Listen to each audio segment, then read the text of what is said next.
Lamzu are a new company releasing a new mouse, the Atlantis. But new things can be scary, especially buying something from a new company, which can end in disaster. I have been hurt before, but those without any sense of financial responsibility will be salivating at the prospect of something new, which allows me to present this review. But what mice is the Atlantis similar to? How does it feel against your hand? Will it enable me to get sick frags? I'll be answering those questions and more, as this mouse will be scrutinized by my high standards to see if it could be worthy of being my main. So how does it feel against my hand?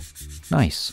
Want more details? Fine. For those that have used an in-game Gear XM1R or a Pulsar X2, this has a similar profile to those. There's a few minor millimeter differences in width and height. For those that haven't used either of those mice, it's a mouse that is mainly focused for claw or fingertip grip. Its hump is located slightly more central on this one in comparison to some other claw grip mice. For me, it doesn't push into the center of my palm, but just a bit slightly further up. For palm grip users, it's comfortable, but there are some areas that might cause a bit of a problem. Allow me to explain. One is on the right side. If you prefer to have your pinky finger really up against the shell for support, this does curve in quite a bit, so it's a bit of a stretch to get your pinky to get close up against the shell. Unless you let your pinky finger hang free. I don't know about you guys, are you comfortable just letting your pinky just sit there, unsupported, hanging in the wind? Let me know so I can block you. You can see, for reference sake, with me holding the XM1R and also the Pulsar X2 as a comparison, my pinky sits more in line with the ring finger,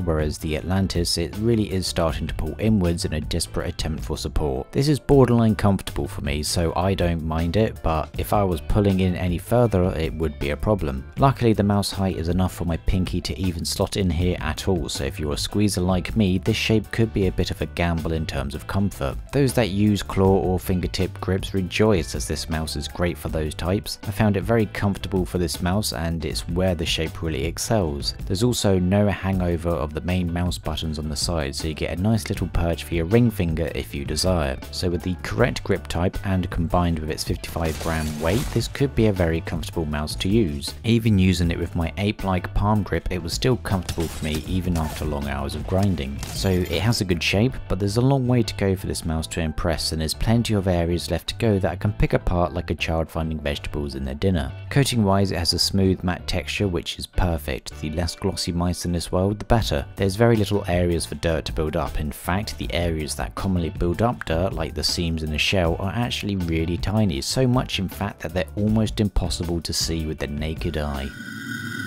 So cleaning it up is actually pretty easy, as most of the dirt remains clear on the surface and can just be wiped off. For someone that personally dislikes germs and dirt on their gaming mice, this is something that I love. Visually, this mouse looks pretty nice. It comes in an array of colours that are, dare I say, tasteful, and that's coming from someone that really doesn't care about aesthetics at all. So if you're someone that likes taking artsy photos of your mouse, well, here you go. And there's even some extra treats that come in the box with this mouse, which I'll get on to later, that match the mouse thematically. There's the new and improved weight loss programs of moving the holes to the bottom. Now, I'll be honest, this clear plastic cover looks kind of cheap to me. Reminds me of really tacky plastic toys. It's not my cup of tea, honestly. I think the connection with really cheap plastic toys is worrying for me personally, because it just doesn't really give me the look of high quality and robustness. The underside of the X2, for example, despite the holes at least, looks really neat and tidy and fills me with confidence. So the mouse is continuing to impress visually and on the comfort side, but let's metaphorically cut this mouse open and see what's inside. The main switches are using Huano pink dots, which as far as I know have only really featured in the Ninjutsu Katana Superlight, and these switches are actually great. They are super crisp and consistent. I'd say on the same level as the go-to KLGM 8.0s.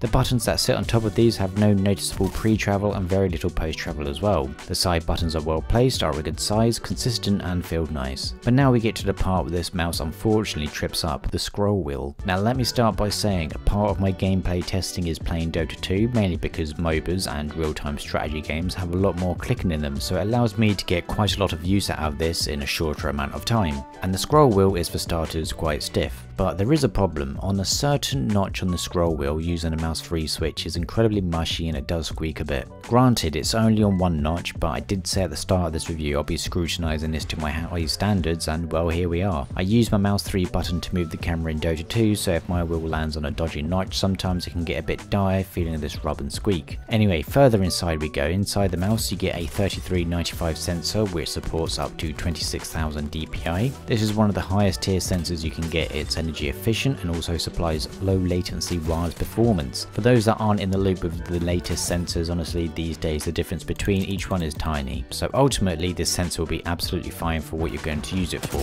Back in the day we'd have sensors that used to have so many issues once the coal that powered them used to run out. These days everything just seems perfect. With the accessories you do get a USB dongle adapter, so you can have the dongle a bit closer to your mouse if you're a bit conscious about wireless interference, but you get a few extra treats in the bag, some spare PTFE feet as well. I think the first 1000 buyers get some free glass mouse feet, which I also have. Now with the standard PTFE feet, the mouse has been great. The feet are super smooth and it just whizzes around the mouse pad freely and easily. With these glass ones, not only do they look the part, but could they also enhance my gaming experience? They do in some ways. This does make the mouse move a lot smoother around my mouse pad, but I find with glass mouse feet they are a little bit inconsistent. But this is for a later video, as I think glass mouse feet are still too new for them to really take over PTFE. Oh yeah, not forgetting you get a Type-C cable as well. The connection port the mouse does have some thick housing, so it might not be friendly to other cables, so be warned. And you also get a bag. No idea why, it's a gaming mouse. What am I going to do when I'm finished with it? Tuck it into bed with its little bag and read it a story? In-game use has been amazing. This is coming from someone that has, shall I say, used some more difficult mice in the last few weeks, especially considering I like to use a lower sensitivity. Using something like this feels like a dream. It's like taking the training weights off and I can finally release myself. It has been brilliant. Despite the shape not being the best for my grip type, everything on this mouse has performed as expected and felt fantastic. Apart from my issue with the scroll wheel, which only really happens when using it a lot in Dota 2 and on one notch, the rest is perfect. So this mouse has ticked a lot of boxes, almost all of them. With the main competition of this mouse being at the time of this review the X2, as the XM2R is still not released but coming soon, and the shapes being similar, it's fair to say that it does reach the same level as the X2. Hypothetically speaking, if there was an XM2 wireless, would it be on the same level as that? I have no idea because it's not out yet, but I would say it is at the same level as the XM1R.